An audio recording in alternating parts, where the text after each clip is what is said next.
कमाई है ना कारोबार कोई, वो हौसले से आबोदाना ढूंढ लेती है। उठाते हैं जो खतरा हर कदम डूब जाने का, वो कश्ती समंदर का किनारा ढूंढ लेती है। I am doctor Madhu Gupta, assistant professor, department of Hindi.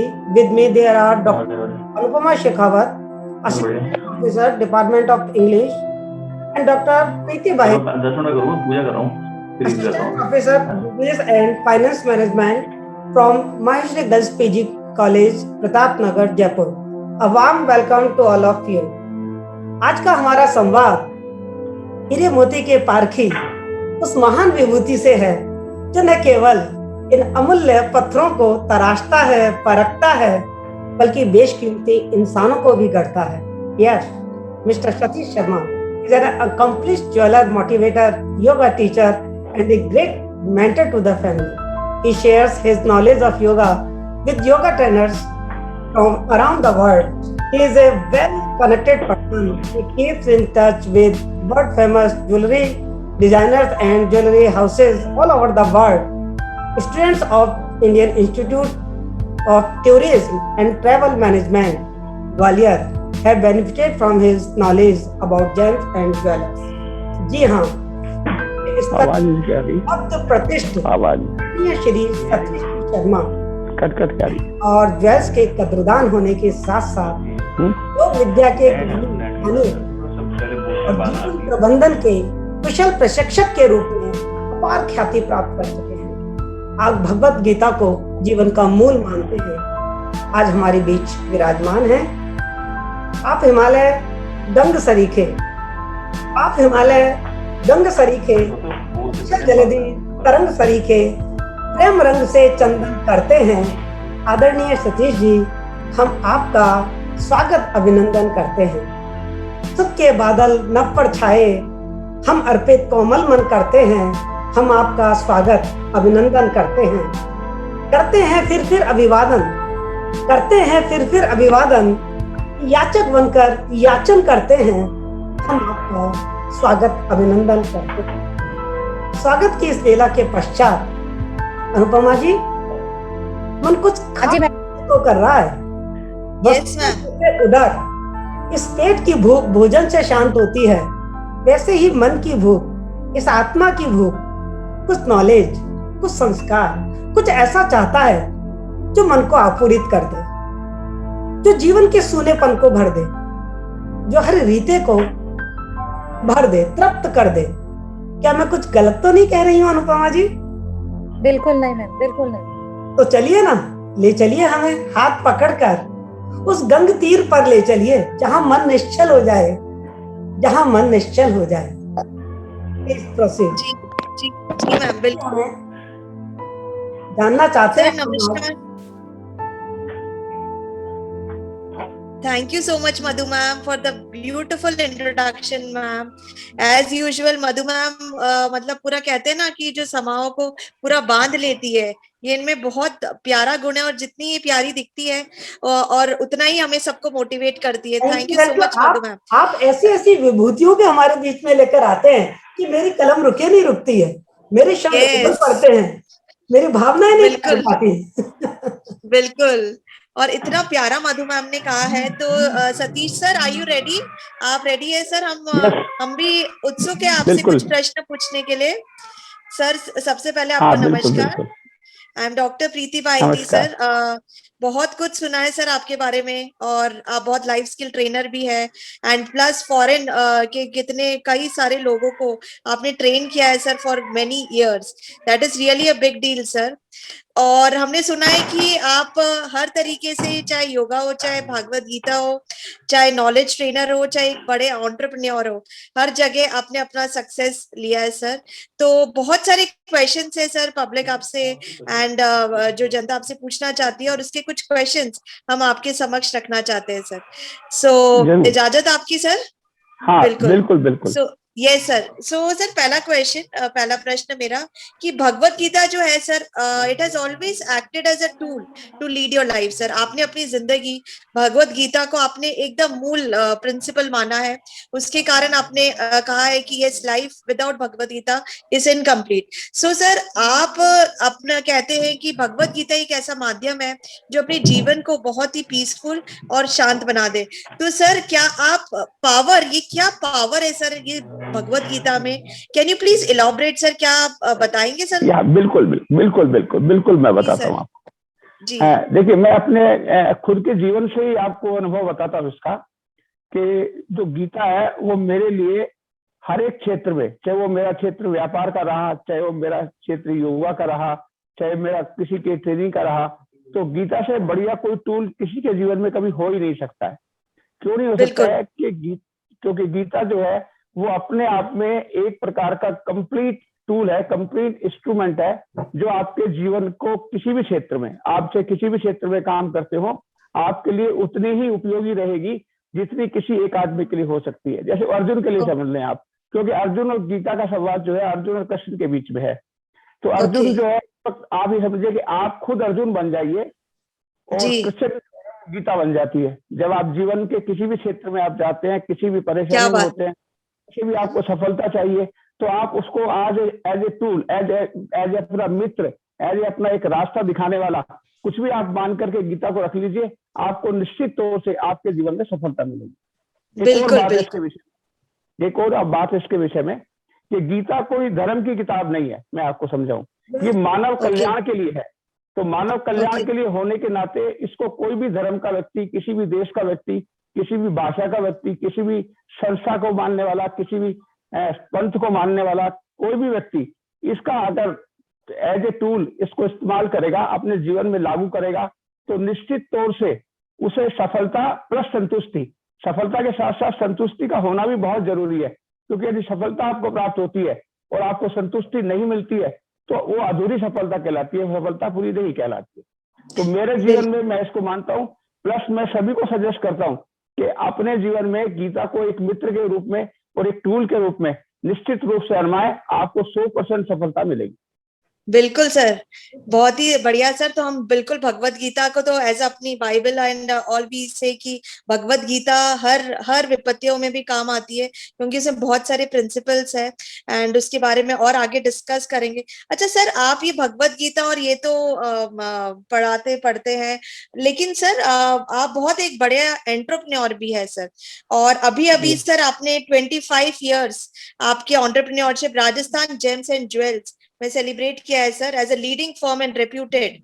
So sir, आपकी लाइफ में बहुत सारी चुनौतियां आई होगी सर, बहुत सारी चैलेंजेस आए होंगे सर एज एन एंटरप्रेन्योर, है ना?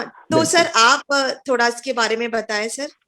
हाँ, देखिए, जब किसी भी क्षेत्र में आप एक लंबे समय तक काम करते हैं, तो आपको सभी तरह की चीजें जीवन में फेस करनी पड़ती है। कुछ अच्छाई आती है, कुछ बुराई आती है, सभी कुछ आता है।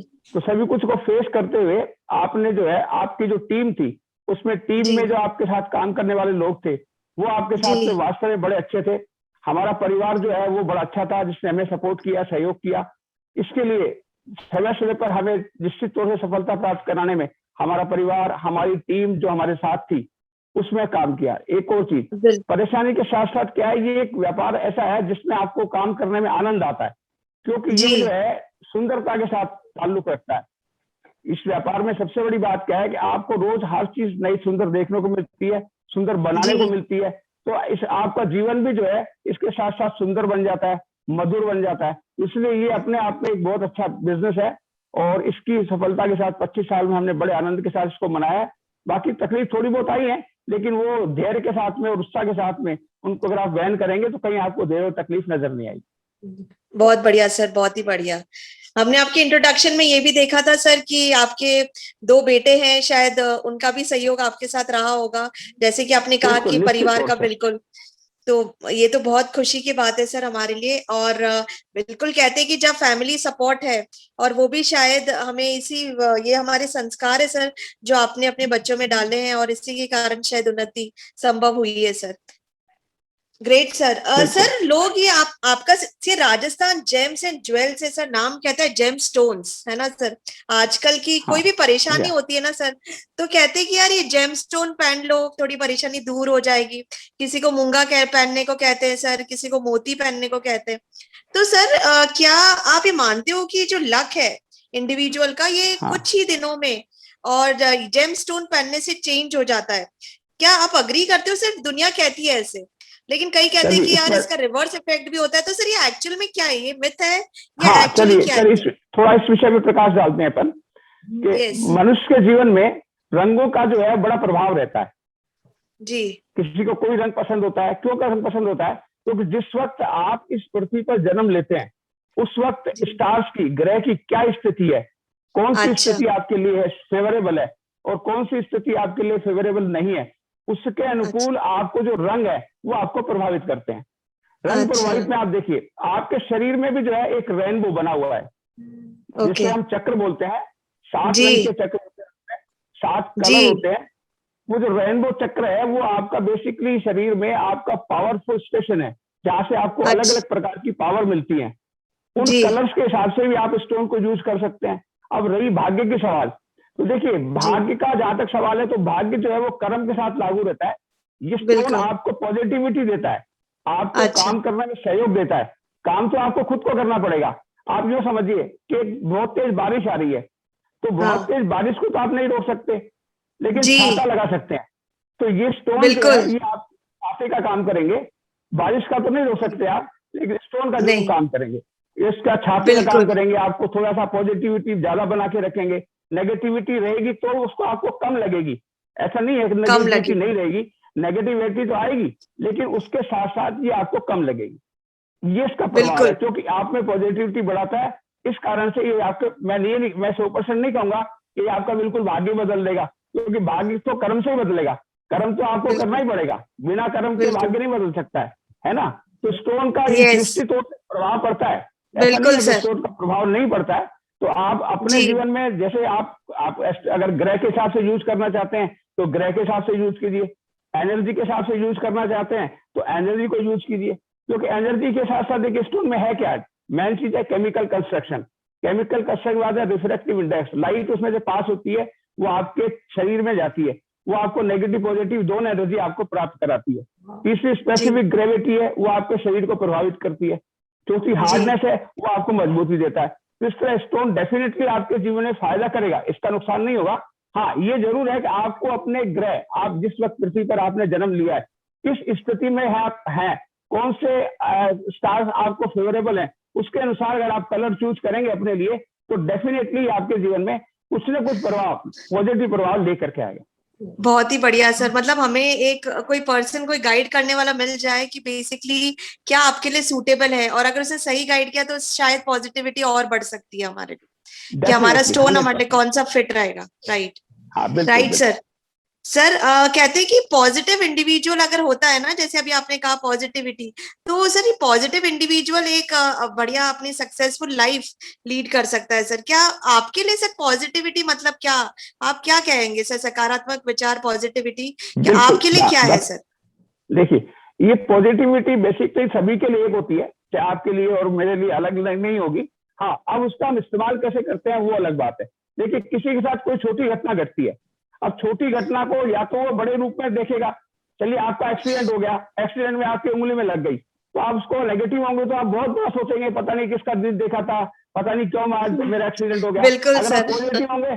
पॉजिटिव होंगे तो आप बिल्कुल विपरीत सोचेंगे, कोई बात नहीं, छोटे उंगली में लगा, पता नहीं कितना मेजर एक्सीडेंट होने वाला था, उससे हम लोग बच गए। तो पॉजिटिविटी बिल्कुल तो जीवन के हर क्षेत्र में, जहां भी आपको नेगेटिविटी जीवन में आए, आपको पॉजिटिविटी के साथ में उसको हैंडल करना है। उदाहरण के लिए एक आदमी गिलास में पानी भरा होता है, कोई आधा उसको भरा हुआ बोलता है, कोई आधा उसको खाली बोलता है।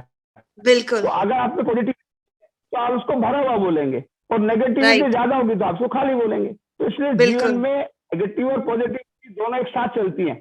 कभी एक साथ, ऐसा नहीं है कि भाई सारी एक साथ नहीं चलती है, लेकिन आपका नजरिया अगर पॉजिटिविटी का है तो आप जीवन के हर क्षेत्र में कितनी भी बड़ी नेगेटिविटी आपके साथ में घट जाए, आप उसको पॉजिटिविटी के साथ अनुकूल बना लेंगे। जैसे उदाहरण के लिए एक और बिल्कुल। एग्जाम्पल है कि जैसे जी आप दूध जी लेते हैं, दूध आपका फट हाँ जाता है, अगर आप पॉजिटिव है तो आप बड़े खुश होंगे, कोई बात नहीं, आज पनीर बनेगा, पनीर की सब्जी बनेगी। अगर नेगेटिव है तो बिल्कुल आप सर। परेशान होंगे, अरे किसका मुंह देखा था, दूध फट गया, है ना। तो जीवन बिल्कुल में सर। positive अगर है सर तो कुछ है एक ये चीज सर, को, दूध फटने का भी बहुत बड़ा उसमें है सर रोल। सही कह रहे हैं सर आप, हाँ, बिल्कुल। अगर दूध फट जाता है तो आप देखिए घर में कई बार गुस्सा बनता है, हर चीज होती है। अगर आपका बिल्कुल दूध फट बिल्कुल गया, सर। आपको खुश हो, आप पॉजिटिव है तो आप खुश हो जाइए, आप पनीर बनाइए, पनीर का पराठा बनाइए, पनीर की सब्जी बनाइए। यस, ऐसे जीवन में बहुत जो बढ़िया प्रतिकूल सर। परिस्थितियां आती है, बिल्कुल उन सर। प्रतिकूल परिस्थितियों को हम किस तरह यूज करें कि हम उसको आगे जाकर के उसका पॉजिटिविटी बना सकते हैं। जैसे कचरा है, बिल्कुल। आप लोग घर में कचरा है, अब कचरा तो कचरा ही है, लेकिन कचरे को खाद के रूप में अगर हम इस्तेमाल करेंगे तो वही कचरा हमारे लिए पॉजिटिविटी बन जाएगा। तो क्या ऐसे बात है जीवन सर, में जो भी बिल्कुल हमारी सर। घटनाएं घटती हैं, जितनी नेगेटिव बिल्कुल सही घटनाएं सर। घटती हैं, निश्चित तौर से हेलो। आपको कभी ना कभी पॉजिटिविटी देने के लिए ही घटती हैं। आप ये यस मान सर। के चलें कुछ बुरा हुआ है तो निश्चित इसके साथ में कुछ अच्छा होने वाला है, इसीलिए बुरा हुआ। वेरी वेरी बहुत बढ़िया, बहुत बढ़िया। Right. Thank you. Right sir. Sir एक और मेरा प्रश्न, आपका आवाज आ रही है मेरी? Yes sir. सर कहते हैं कि जो ये प्रिंसिपल्स जो होती है ना, भगवत गीता के कई प्रिंसिपल्स है हमारे, वो हमारी जीवन शैली कैसे हमें बितानी चाहिए, what should be the art of living, ये हमें सिखाते हैं सर। तो क्या सर आप बता सकते हो कि प्रिंसिपल्स जो भगवत गीता के हैं, हमें लाइफ कैसे बितानी चाहिए, ये कैसे सिखाते हैं सर? बिल्कुल बिल्कुल बिल्कुल। जैसे चलिए अब आर्ट ऑफ लिविंग की पर बात करते हैं। सबसे पहले आर्ट ऑफ लिविंग समझने के लिए पहले हम ये समझें कि हमारा जीना क्या है, हमारा जीवन क्या है, हम खुद क्या है। क्योंकि जब तक हम ये नहीं समझ पाएंगे तो हम उस आर्ट ऑफ लिविंग को भी अधूरा समझेंगे, पूरा नहीं समझ पाएंगे। तो इसको समझने के लिए पहले बात तो हमको अपने को खुद को समझना होगा कि हम खुद क्या है। खुद क्या है का मतलब यह है कि भागवत गीता के हिसाब से आपको जो डिवाइड किया गया है वो दो हिस्सों में डिवाइड किया गया है, एक प्रकृति का शरीर और एक आप स्वयं खुद आत्मा। तो प्रकृति का शरीर जो है वो 24 तत्वों से बना हुआ है।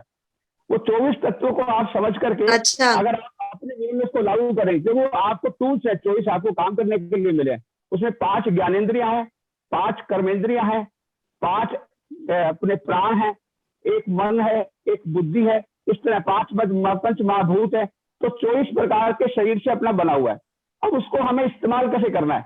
अब इस्तेमाल करने के लिए आपको पहले अपने जीवन का उद्देश्य बनाना पड़ेगा कि आप अपने जीवन में क्या चाहते हैं।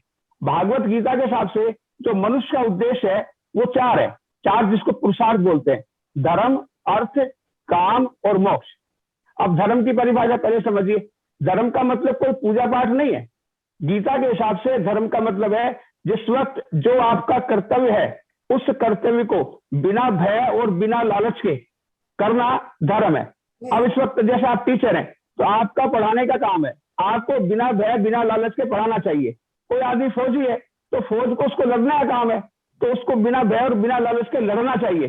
कोई पॉलिटिशियन है तो बिल्कुल सर। सेवा के लिए तो बिना भय और बिना लालच के सेवा करनी चाहिए। तो ये हो गया इसका धर्म।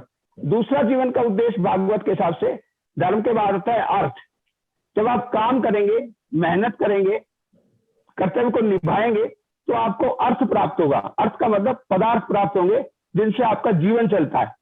उन पदार्थों की प्राप्ति के बाद में तीसरा आता है धर्म, अर्थ और काम। काम का मतलब है आपकी इच्छाएं। जो आपकी इच्छाएं हैं वो उस पदार्थ से पूरी होंगी जो आपने धर्म से कमाई है। धर्म से कमाए हुए पदार्थ से, धर्म से कमाए हुए धन से आपकी इच्छाएं पूरी होंगी। और पूरी होने के बाद जो मोक्ष है, मोक्ष का मतलब मृत्यु नहीं है, मोक्ष का मतलब है आपके हर किए हुए कर्म से आपको संतुष्टि होनी चाहिए। क्योंकि देखेंगे आपको पास जीवन में सफल होते हैं, बहुत पैसा होता है, सब कुछ होता है, लेकिन अंत अगर देखते हैं तो लोग संतुष्ट नहीं होते हैं। बिल्कुल बिल्कुल, है ना। तो भागवत गीता आपको सिखाती है कि धर्म, अर्थ, काम और मोक्ष, मतलब धर्म के जरिए, अपने कर्तव्य के जरिए पदार्थ इकट्ठे करेंगे। पदार्थ इकट्ठे के बाद आपकी इच्छाएं पूरी होंगी और इच्छाएं पूरी होने के बाद आपको उन इच्छाओं से संतुष्टि होनी चाहिए। अगर आपको संतुष्टि नहीं है इसका मतलब आपने जो पैसा कमाया, आपने जो पदार्थ कमाए वो धर्म से नहीं कमाए। धर्म से नहीं कमाने के कारण आपके पदार्थ इकट्ठे हो गए, लेकिन आपकी जो इच्छाएं थी वो पूरी नहीं हुई, वो और बढ़ गई। तो जो आपका लाइफ ऑफ जीवन का जो तरीका था, जो आर्ट ऑफ लाइफ थी, आर्ट ऑफ द लिविंग थी, जिसका पर्पस था, वो पर्पज पूरा नहीं हुआ। खाली आर्ट ऑफ लाइफ ये नहीं आप स्वस्थ रहिए, आप योगा कर लीजिए, आप खाली एक्सरसाइज कर लीजिए, उससे नहीं है। आपके जीवन में सब पदार्थों को प्राप्त करके, अपनी तमाम इच्छाओं को पूरी करके आपको संतुष्टि की प्राप्ति होना ही आर्ट ऑफ लिविंग है, भागवत गीता के साथ। Very nice sir, very nice. तो यानी धर्म, काम और मोक्ष, हम तीनों, इन तीनों प्रिंसिपल्स को अगर हम याद रखेंगे तो शायद हम art of living, yes yes, धर्म, अर्थ, काम और मोक्ष, मोक्ष, बिल्कुल सर। अगर हम इन सबको याद रखेंगे तो ही हम कह सकते हैं कि हमारी आर्ट ऑफ लिविंग, जीवन शैली बहुत बेहतर हो सकती है। जी सर, ओवर। अब हमारे साथ, मेरे साथ एक और अनुपमा मैम भी जुड़े हुए हैं। Yes Anupama ma'am. Thank you so much Preeti ma'am. नमस्कार सर, थैंक यू। और आज तो ऐसा लग रहा था जैसे गीता सारी सुन लिया हमने। और बड़ी खुशी की बात है सर, आप हमारे बीच में आए हैं। और अभी जब हमने आपसे पहला प्रश्न पुटअप किया था तब हमने आपका स्ट्रगल के बारे में पूछा था, जिसमें आपने बताया था कि किस तरह से आपकी टीम ने, आपकी फैमिली ने, स्पेशली आपके सन्स ने आपको इतना सपोर्ट किया। इसका मतलब आपने जिंदगी में बहुत अप्स और बहुत डाउन्स देखे हैं सर, है ना? उसके बावजूद मैं आपको एक कंप्लीट स्पिरिचुअल इंडिविजुअल देख पा रही हूँ। आपके अंदर सच्ची में स्पिरिचुअलिटी है, और इसके साथ साथ आप एंटरप्रेन्योर भी हैं सर। जब आप, मैंने जेम्स के बारे में सुन रही थी और रत्नों के बारे में सुन रही थी, तो पहले सुनने में आता था नीलम पहनना चाहिए, गोमेद पहनना चाहिए, ऐसा कुछ कुछ। तो आप इतने अच्छे एंटरप्रेन्योर हैं। तो सर आज के यूथ को आप क्या देना चाहेंगे? बिकॉज आज का यूथ इंस्टेंट सक्सेस मांगता है, वो ये भूल जाता है कि करत अभ्यास के, वो करत अभ्यास के नहीं रहा होता, उसको चाहिए होता है तुरंत दान महाकल्याण। तो सर ऐसे क्या क्वेश्चन, मतलब क्या सजेशंस देना चाहेंगे सर आप? हाँ बिल्कुल बिल्कुल। देखिए आज के यूथ के लिए, सभी के लिए है, सबके ही काम में आने वाली बात है, यूथ के साथ साथ सभी के काम में आने वाली बात है। देखिए जीवन में सफलता हर एक आदमी चाहता है, कोई भी आदमी असफल नहीं होना चाहता, और तुरंत होना चाहता है, जल्दी होना चाहता है। लेकिन जल्दी देखिए एक समय होता है, आप कोई, अगर आप कोई बीज आप डालेंगे तो जो समय उसके बाद ही तो आएगा।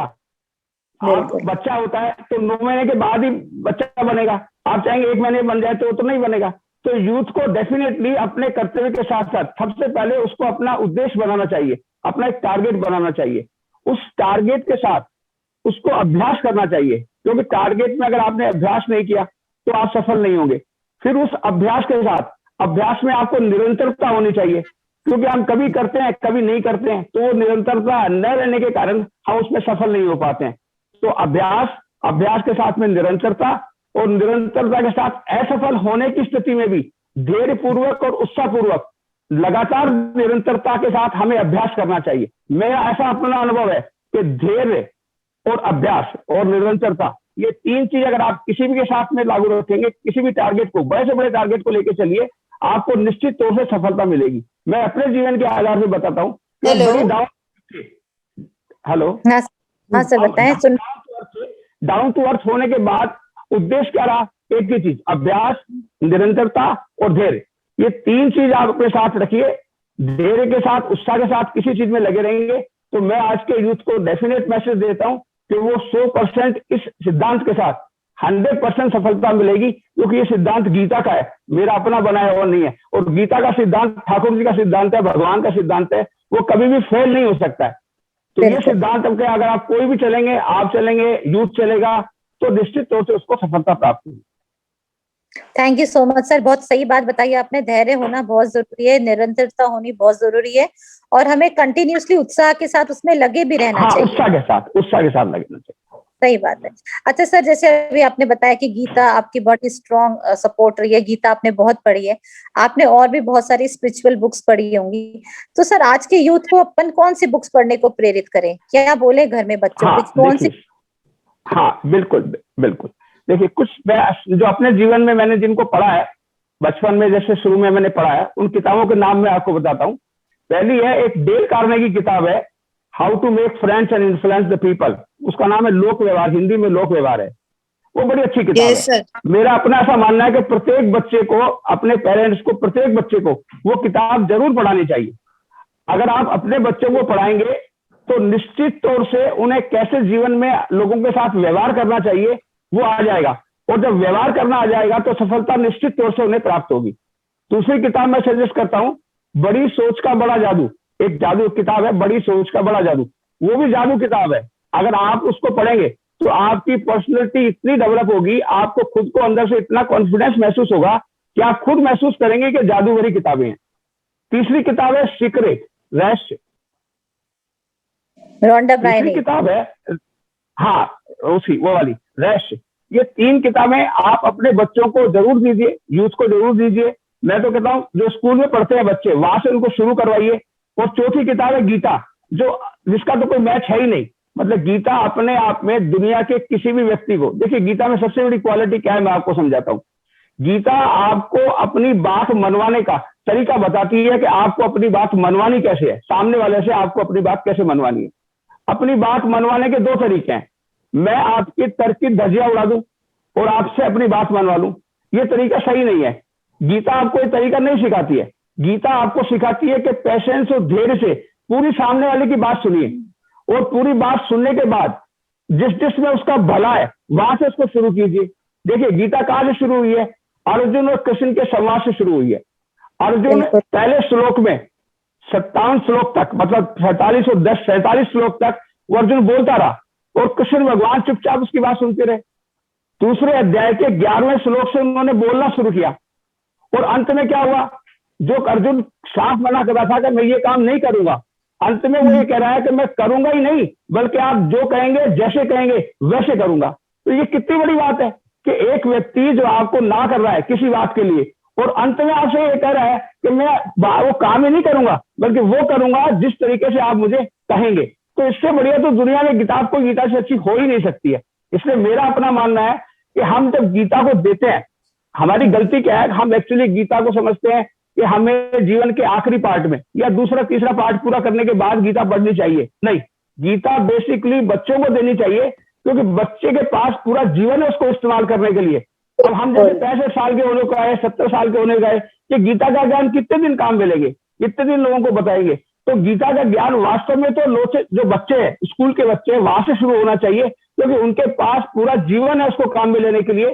तो मैं ये सजेस्ट करूंगा कि गीता जो है प्रत्येक को, धर्म विशेष को, व्यक्ति को नहीं मैं कह रहा हूं, कि गीता मानव कल्याण के लिए है। तो प्रत्येक व्यक्ति के, प्रत्येक धर्म को, प्रत्येक मनुष्य को अपने जीवन में गीता निश्चित पढ़नी चाहिए, निश्चित उतारनी चाहिए। उससे उसको 100% हर क्षेत्र में सफलता मिलेगी। ये मेरी ऐसी अपनी मान्यता है, और ये मैं 100% मानता हूं, उसको सफलता प्राप्त होगी। बिल्कुल, बहुत अच्छी बात सर। और इतनी अच्छी अच्छी आप हमें बातें बता रहे हैं, इतनी अच्छी आपने हमें बुक्स बताई है, तो जरूर कोई ना कोई आपका मोड ऑफ इंस्पिरेशन होगा, कोई जरूर ऐसा होगा जिसने आपको प्रेरणा दी होगी सर। तो वो कौन है सर? तो आपके रोल मॉडल रहे हैं, and the one who has inspired you, जिन्होंने आपको इंस्पायर किया है, तो ऐसा कौन है सर? जरूर हम जानना चाहेंगे। बिल्कुल बिल्कुल ठीक है। देखिए सबसे बड़ा ज्यादा इंस्पायर कौन करता है आपको? आपकी परेशानियां जो होती है वो आपको सबसे ज्यादा इंस्पायर करती है। आप परेशानियों से हार मान जाएंगे या परेशानियों से आपको जीतना है, तो आपके जीवन में जितनी परेशानियां आएंगी वो आपको ज्यादा इंस्पायरेशन देगी। व्यक्ति विशेष तो लिमिटेड इंस्पायरेशन देगा, लेकिन जीवन की जो वास्तविक परेशानियां हैं, जीवन की वास्तविक तकलीफें हैं, वो आपको वास्तव में इंस्पायर करती हैं।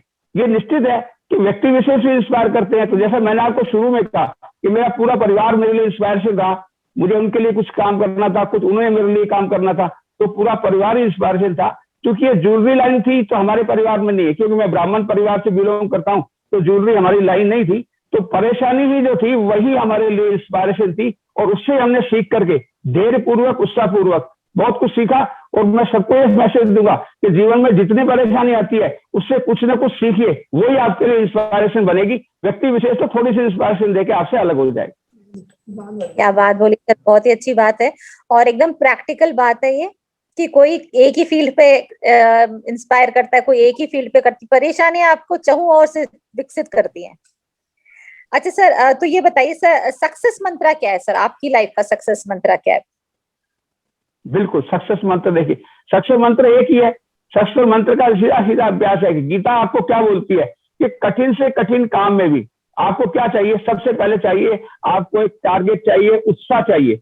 बिना उत्साह के आप कभी सफल नहीं होंगे। तो सफलता के लिए सबसे पहले आप में एक उत्साह होना चाहिए। उत्साह के साथ साथ आपके साथ में एक टारगेट होना चाहिए कि आपको बनना क्या है, आपको होना क्या है। होने के साथ साथ फिर उसमें निरंतरता आपको अभ्यास की चाहिए। अभ्यास के साथ साथ फिर वो टूल चाहिए जिनसे वो अभ्यास को आप कंटिन्यू करें। अब टूल क्या क्या है? पहला टूल है शास्त्र। जैसा आपको बनना है वैसा शास्त्र पढ़ना शुरू कर दीजिए, आपको निश्चित तौर से उसके हिसाब से बन जाएगा। फिर शास्त्र के बाद आता है आपकी संगत। आपकी संगत कैसी है? तो जैसी संगत होगी वैसा आपके साथ बनना लग जाएगा। संगत के बाद आपका आएगा खान पान। खान पान कैसा है उसके हिसाब से काम होने लग जाएगा। ज्ञान प्राप्ति के मुख्य रूप से 3 स्रोत हैं। पहला स्रोत है प्रत्यक्ष अनुभव, प्रत्यक्ष अनुभव। दूसरा सोर्स है शास्त्र जिसको अनुमान बोलते हैं, और तीसरा सोर्स होता है आगम। इन तीनों सोर्स को आप जीवन में अपने साथ लीजिए, अपने टारगेट के साथ जोड़िए, शास्त्र को जोड़िए, उस सब चीजों को साथ लेके चलिए। निश्चित तौर से आपको ये एक जीवन का ऐसा मंत्र है जो मेरे लिए नहीं, जीवन के प्रत्येक व्यक्ति के लिए उसके जीवन में काम आएगा। और जैसी उसको सफलता चाहिए, क्योंकि सबकी सफलताएं अलग अलग हैं, सफलताओं के साथ साथ एक और शब्द है संतुष्टि। क्योंकि जब तक आपको सफलता के साथ संतुष्टि नहीं मिलती है, जीवन में आप बहुत सारे सफल व्यक्तियों से मिलेंगे, लेकिन वो सारे के सारे असंतुष्ट। जो सबसे बड़ी बात मैंने आपको बताई, इसका जो आधार है शास्त्र है। तो शास्त्र कोई भी आप, जैसा आपको बनना है, निश्चित नहीं आपको क्या बनना है, जो भी आपको बनना है उसके अनुकूल आप शास्त्र का अध्ययन शुरू कर दीजिए। अध्ययन के बाद में आप जैसा बनना चाहते हैं वैसी संगत शुरू कर दीजिए। संगत के बाद वैसा आप खान पान शुरू कर दीजिए, तो निश्चित तौर से आपको सारी चीजें प्राप्त होंगी, इसमें कोई डाउट नहीं है। ज्ञान के जैसे मैंने आपको बताया 3 सोर्स हैं, तो 3 सोर्स, सबसे पहला है सोर्स है अनुभव, प्रत्यक्ष। आपने चाय पी तो चाय का प्रत्यक्ष अनुभव हो गया। अब दूसरा है अनुमान। धुएं को देखकर अग्नि का अनुमान होता है कि धुआं है तो अग्नि निश्चित है, तो ऐसे एक सोर्स ज्ञान का अनुमान है। तीसरा सोर्स है हमारे शास्त्र या अपने जो पूर्वजन है, जो अपने संत लोग हैं, उनकी वाणी है। वो वाणी भी आपको एक प्रकार के प्रत्यक्ष ज्ञान को प्राप्त कराती है। ये तीनों ज्ञान के सोर्स हैं। इन तीनों के ज्ञान के सोर्सों में से किसी को भी आप ले लीजिए, तो निश्चित तौर से ये आपके जीवन में मंत्र का काम करेंगी, और आपको जैसी सफलता चाहिए, जिस क्षेत्र में चाहिए, आपको संतुष्टि देगी। ये मेरी अपनी ऐसी मानता है, और मैं इसको 100% गारंटी के साथ करता हूँ कि कोई व्यक्ति अपने इसको जीवन में उतारता है तो ये मंत्र 100% उसके जीवन में काम करेगा। अब बात है सर, बहुत ही अच्छी बात बताई आपने। तो सर अभी आपने बताया उत्साह होना चाहिए, है ना, और खुश हो, हाँ, खुश होके काम कर। तो सर ऐसी कौन सी एक्टिविटीज है जो आप में उत्साह, मतलब प्रज्वलित करती है, जो आप में उत्साह लाती है, आपको करने से खुश होते हैं? हाँ बिल्कुल। पहली चीज है, सबसे बड़ी बात तो है योगा। योगा आप करते हैं तो योगा खाली फिजिकल पार्ट नहीं करती है, योगा आपके 8 चीज को ठीक करती है, जिसको हम आष्टीयम बोलते हैं। यम, नियम, आसन, ध्यान, प्रत्याहार, ध्यान, धारणा और समाधि। तो चारों ये 8 चीजें हैं। तो कुछ चीजें तो आपके बाहर को हिस्से को रखती है, जैसे यम नियम। यम है जो आपके व्यवहार को ठीक करता है कि आपको लोगों से कैसे व्यवहार करना चाहिए। तो व्यवहार करना आपको आ गया तो आपका उत्साह बना रहेगा। फिर है नियम, आपको अपने जीवन में नियम लागू करने हैं। आपको जल्दी उठना है, आपको ये खाना है, आपको ऐसा करना है, आपको ऐसा नहीं करना है, ये उसका। उसके बाद आपका शरीर स्वस्थ चाहिए, उसके लिए हो गया आसन। फिर प्रत्याहार, खान पान पर आपका कंट्रोल होना चाहिए। फिर करने के बाद में धारणा आती है, फिर ध्यान आता है, फिर समाधि आती है। तो समाधि की स्टेज तो खैर बहुत कम लोगों को प्राप्त होती है, लेकिन ध्यान तक भी अगर हम करेंगे तो निश्चित तौर से आपको, जैसे मेरे लिए तो स्पेशली आपने मुझसे पूछा है कि मेरे को क्या क्या चीज जो करती है, तो इंस्पायर करने वाली चीजें मैंने आपको बताई। तो सबसे पहले तो योगा है, योगा करना, योगा लोगों को सिखाना, योगा के बारे में लोगों को बताना और लोगों को उत्साहित करना कि आप योगा जरूर कीजिए। योगा करने से आपको बहुत सारे लाभ होंगे जिनकी आप काउंटिंग नहीं कर सकती, इतने लाभ योगा से आपको प्राप्त होंगे। दूसरा जो मेरा शौक है वो लोगों की मदद करना, सेवा के रूप में लोगों की मदद करना। अगर आप जीवन में लोगों की मदद करना सीखेंगे तो निश्चित तौर से आपको एक प्रसन्नता भरा माहौल मिलेगा और आप हमेशा उत्साहित बने रहेंगे। अपने लिए सारी दुनिया ही काम करती है, कुछ काम आप सेवा के रूप में निस्वार्थ रूप से, जिसका कोई आपका उद्देश्य प्राप्त करने का नहीं है, न धन का, न नाम का, न किसी और चीज का, अगर उस सेवा के उद्देश्य से आपको काम करेंगे तो आपको एक और सफलता मिलेगी। तीसरा शास्त्र का अध्ययन। ये 3 चीजें ऐसी हैं जो मुझे अपने जीवन में उत्साहित बनाए रखती हैं, और अगर कोई भी व्यक्ति इन तीनों को अपने जीवन में उतारेगा तो मेरी गारंटी है उसका जीवन भी उत्साह से भरा रहेगा और सफल रहेगा। क्या बात सर इसका है कि योग, सेवा और अध्ययन हमें मतलब बहुत हैप्पी रख सकता है, इसका हमारा ये मतलब निकला। हाँ बिल्कुल हैप्पी रख सकता है, बिल्कुल हैप्पी रख सकता है सर। बहुत ही खूबसूरती से आपने हमें आज स्पिरिचुअल ज्ञान दिया, है ना, और ऐसा सच्ची में लग रहा था कि आज हमारा संवाद सफल हुआ, बिकॉज हम इतने दिनों से बहुत सारे लोगों से इंटरेक्शन कर रहे हैं। आपने हमें बहुत स्पिरिचुअली रिच किया। हम पूरी कोशिश करेंगे भी और हमारे द्वारा स्टूडेंट्स भी आपके बताए हुए शास्त्र, संगत, खान पान, प्रत्यक्ष ज्ञान, अनुमान ज्ञान, इन सब का हम कैसे ना कैसे करके खुद भी एक्सपीरियंस करें और अपने विद्यार्थियों को भी ये ज्ञान हम बांटें। Thank you so much Satish sir. धन्यवाद सर, धन्यवाद अनुपमा। सच बताएं सतीश जी, जब हम आपको सुन रहे थे ना, तो हमारी आंख और कान सिर्फ आपको ही दिख रहे थे। बड़ा समझ कर हम पाँव रख रहे थे। ऐसा लगा कि जैसे कोई पहाड़ पे चढ़ रहे थे। मन बार बार टोकता था, बार बार रोकता था हमको, लेकिन हम फिर से आपके वाणी के द्वार पर रुक रहे थे। वास्तव में आपने अपने अमूल्य खजाने में से जो चंद ज्ञान रत्न हमें प्रदान किए, वो सदा हमारी स्मृति में रहेंगे। आपने गीता को एक टूल बताया, आपने ज्ञान के 3 मार्ग बताए, आपने आर्ट ऑफ लिविंग की बात बताई, मतलब गजब आपने जिंदगी जीने का एक तरीका हमको बताया, एक नया नजरिया बताया। तो सबसे बड़ी बात जो मुझे क्लिक करी वो ये करी कि दूसरों से हम अपनी बात मनवाएं कैसे, क्योंकि आजकल सबसे बड़ी समस्या यही है कि हम दूसरों को अपन सब लोगों की एक समस्या रहती है, वो मानता नहीं, सबऑर्डिनेट कहना नहीं, बच्चे कहना नहीं। आप गीता का जल शुरू कर दीजिए। आप निश्चित तौर से बिल्कुल सर, मैं बिल्कुल आपको जब मैं सुन रही थी तो मुझे लग रहा था जैसे पूरे दर्शन शास्त्र की क्लास लगी हुई हो, और मैं दर्शन शास्त्र की एक छोटी विद्यार्थी रही हुई हूँ। मैंने गीता, मैंने दर्शन, मैंने न्याय दर्शन, मैंने कणाद सांख्य दर्शन, ये सब पढ़े हुए हैं मैंने। तो मैं जब पढ़ रही थी तो बिल्कुल मेरे सामने वो दर्शन की क्लास साक्षात हो रही थी। तो बाकी बहुत कुछ आज आपने दिया, और इन्हीं शब्दों के साथ मैं आपको देखिए गीता में सब कुछ है, आभार ज्ञापित करना चाहूंगी सर कि जो कुछ भी आपने दिया, बहुत दिया आपने, नीचे से ऊपर तक भर दिया आपने। ये सर सब चाहते हैं, लेकिन सच तो यह है कि हमको अपनी मैंने से निकालकर विश्व तक विस्तृत कर दिया आपने। Thank you so much sir. फिर मिलेंगे कल इसी आशा के साथ कि एक और नया संवाद हमारे सामने होगा, एक नया और व्यक्तित्व हमारे सामने होगा। तब तक के लिए नमस्कार। नमस्कार सर।